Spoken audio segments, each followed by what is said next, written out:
বাংলাদেশের একজন YouTuber activist যাকে বলা হয় হিরো আলম, সে গতকাল স্ট্যাটাস দিয়েছে কোন মেয়েকে সে ভালোবাসে, যে তাকে সে কতটুকু ভালোবাসে এটা সে দেখাবে। অর্থাৎ সে আজকে বিকাল 5টার সময় তার জানাজা হবে।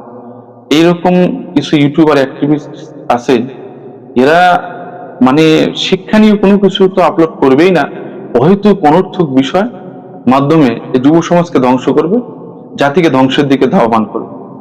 আর এর পিছনে আমরা কিছু মানুষেরা আছে ছুটে চলি।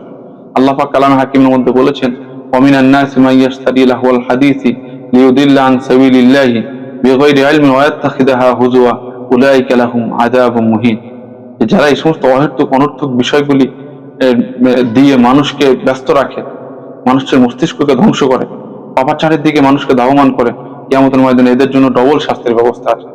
আর আমরাও এই সমস্ত মানে কি বলবো, মানে অসভ্য শ্রেণীর মানুষ, যাদের কোনো ভালো কাজ নেই, মানুষকে পাপের কাজে, অনিষ্ট কাজে, খারাপ কাজের দিকে মানুষকে উৎসাহ দেওয়ার জন্য এই সমস্ত কন্টেন্ট গুলি করে। এগুলো মূলত তাদের মৃত্যু বলে কোনো কিছু না, এগুলো হলো তারা আইওয়াশ, এগুলো একটা অভিনয়, মানুষকে আকর্ষিত করা তাদের দিকে।